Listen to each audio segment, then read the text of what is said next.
오늘 우리에게 주시는 하나님의 말씀은 사무엘상 2장 22절부터 36절까지입니다.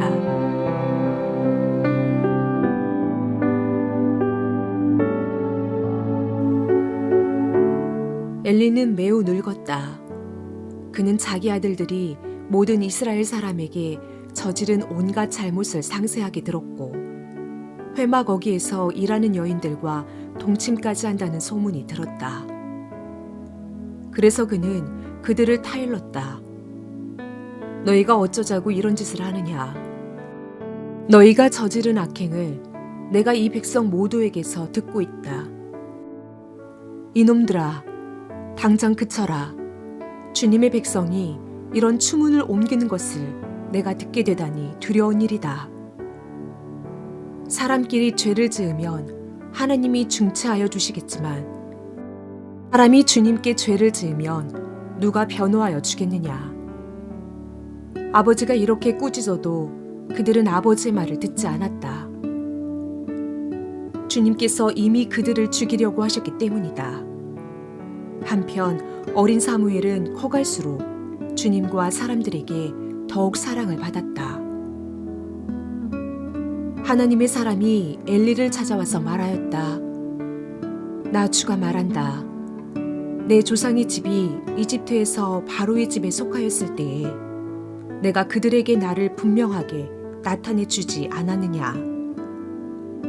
그때 내가 이스라엘의 모든 지파 가운데서 내 조상 아론을 선택해서 나의 제사장으로 삼아 나의 제단에 올라와 분향을 하게 하며 에봇을 입고 내 앞으로 나아와 내 뜻을 듣도록 하지 않았느냐.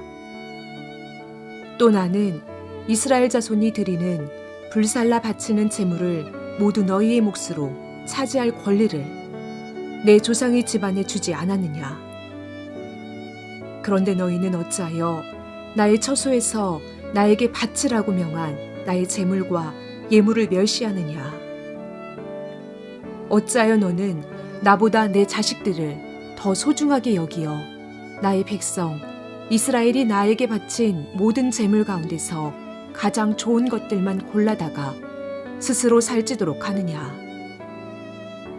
그러므로 나 주 이스라엘의 하나님이 말한다.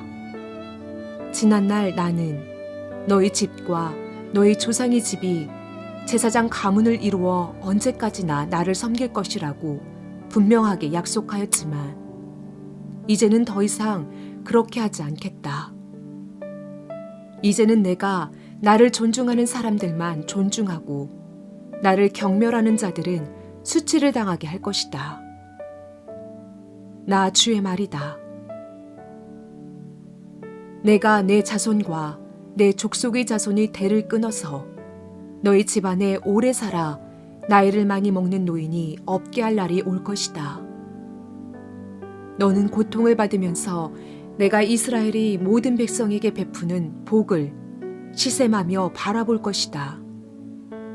내 가문에서는 어느 누구도 오래 살지 못할 것이다. 그러나 나는 내 자손 가운데서 하나만은 끊어버리지 않고 살려둘 터인데 그가 제사장이 되어 나를 섬길 것이다. 그러나 그는 맹인이 되고 희망을 다 잃고 그의 자손들은 모두 젊은 나이에 변사를 당할 것이다.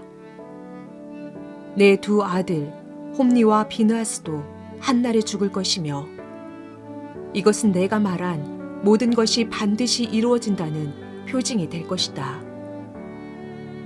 나는 나의 마음과 나의 생각을 따라서 행동하는 충실한 제사장을 세우겠다. 내가 그에게 자손을 주고 그들이 언제나 내가 기름 부어 세운 왕 앞에서 제사장 일을 보게 하겠다. 그때 너희 집에서 살아남는 자들은 돈 몇 푼과 빵 한 덩이를 얻어먹으려고 그에게 엎드려서 제사장 자리 하나 맡겨주셔서 밥이나 굶지 않고 살게 하여 주십시오 하고 간청할 것이다.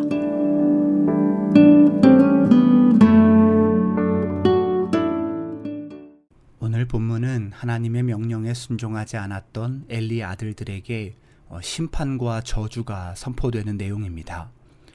먼저 22절부터 26절까지를 보시면 엘리 아들들이 아버지의 말을 듣지 않는 장면이 나옵니다.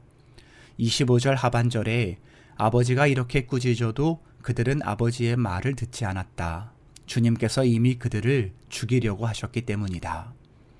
이 말씀은 엘리 아들들이 주님께서 죽이실 수밖에 없을 정도로, 버리실 수밖에 없을 정도로 이미 하나님과 부모의 통제권에서 벗어났다는 뜻입니다. 그만큼 귀를 닫고 자기 멋대로, 자기 소견대로 살고 있다는 뜻이기도 합니다. 하나님의 사람이 하나님을 포기하고 내가 주인 되는 삶을 살고 있다는 말이겠지요. 보십시오. 어떤 발명가가 제품을 생산하기 위해서 기계를 만들었습니다. 하나를 사왔습니다. 근데 어느 순간 그 기계가 그 의도가 아니라 제 멋대로 돌아가고 멈추고를 반복하는 겁니다. 주인의 마음대로 의도대로 움직이지를 않습니다. 우리가 그런 상황을 고장이라고 말하죠. 그런데 그래도 그 고장이 작을 때는, 처음일 때에는 보통은 고쳐보려고 애를 씁니다. 돈이 들든지 어떻게 해서라도 고쳐서 잘 써야겠다 하는 마음을 갖게 되는 겁니다. 저도 얼마 전부터 제 방의 프린터기가 고장이 나서 좀 고생을 했습니다. 8년째 쓰고 있는 프린터인데 정이 들기도 했고 돈을 아끼고자 하는 마음도 있어서 웬만하면 고쳐 쓰려고 이런저런 시도를 했습니다. 그런데도 계속해서 고쳐지지 않을 뿐더러 지난 주일 오전에는 일부 예배 직전에 또 문제가 생겨서 예배를 3분이나 늦게 올라가게 됐습니다. 그리고는 이제 결심을 했죠. 새 거 사야겠다. 도저히 고칠 수가 없다. 그러니 이제는 버리겠다는 겁니다. 여러분, 이게 하나님이 엘리 아들들을 향하신 뜻입니다. 그들은 하나님의 도구인 제사장의 사명을 감당해야 하는 이들이었습니다. 나름대로 주의 사역을 가장 가까이에서 친밀하게 잘 감당해야 하는 사람들입니다. 그런데 그들이 자꾸만 하나님의 뜻과는 반대로 고장난 행동을 하는 겁니다. 그것도 한두 번이 아니죠. 이제는 아예 통제 불능이 됐습니다. 고장의 수준을 넘어섰습니다. 주님이 이제 포기하십니다. 넌 내려놨다. 이제 새 거 사겠다. 새로운 걸 드리겠다. 죄를 짓고 문제가 있어도 주님의 말씀을 듣는 사람은 그래도 희망이 있습니다. 아버지의 꾸짖음에 반응하는 사람은 그래도 괜찮은 사람입니다. 고칠 수 있기 때문입니다. 회개해서 다시 쓰면 되니까요. 그런데 듣지 않으면, 고쳤는데 말을 듣지 않으면 그러면 소용이 없는 겁니다. 그러면 쓸모가 없어서 버려야 하는 겁니다. 이젠 끝이라는 뜻입니다. 여러분, 그리스도인으로서 죄를 짓지 않는 것은 참 중요한 태도입니다. 거룩함을 유지하는 건 필수적인 요소라 할 수 있지요. 하지만 살다 보면 죄를 짓기 마련입니다. 우리 인간이 연약하기 때문에 100점 인생은 없다, 그 말입니다. 그래서 더 중요한 건 죄를 지었을 때 회개하는 것입니다. 누군가가 꾸짖었을 때 들어야 하는 겁니다. 그래서 고장난 부분이 수리되는 그러한 고침의 장면이 우리 안에 있어야 한다는 겁니다. 고치면 됩니다. 회개하면 됩니다. 들으면 삽니다. 그러면 희망이 있습니다. 주님은 이제 새로운 사람을 뽑으신다고 하십니다. 그러면서 어떤 사람을 뽑으실지 30절에서 이렇게 말씀하십니다. 이제는 내가 나를 존중하는 사람들만 존중하고 나를 경멸하는 자들은 수치를 당하게 할 것이다. 어떤 사람을 뽑으신다 하십니까? 주님을 존중하는 사람을 뽑으신다는 겁니다. 주님이 말씀하실 때 듣고자 하는 사람, 하나님 사역과 그 말씀을 존중하고 무겁게 여기고 따르고자 하는 사람을 뽑으신다는 겁니다. 그 말을 더 구체적으로 35절에서 이렇게 표현했습니다. 나는 나의 마음과 나의 생각을 따라서 행동하는 충실한 제사장을 세우겠다. 내가 그에게 자손을 주고 그들이 언제나 내가 기름 부어 세운 왕 앞에서 제사장 일을 보게 하겠다. 주님은 능력 많은 사람, 외모가 출중한 사람, 감은 좋은 사람, 좋은 대학 나온 사람 뽑는다고 말씀 안 하십니다. 주님의 선택 기준은 언제나 한 가지입니다. 나의 마음과 나의 생각을 따라서 행동하는 사람. 다른 말로 하면 하나님을 존중하는 사람을 선택하시겠다는 겁니다. 그게 바로 다윗에게 말씀하신 하나님 마음에 합한 사람입니다. 하나님의 마음을 뒤따르는 사람, 주님의 뜻을 따르고자 하는, 주님을 존중하는 사람을 주님이 선택하신다, 뽑아 쓰시겠다는 거죠.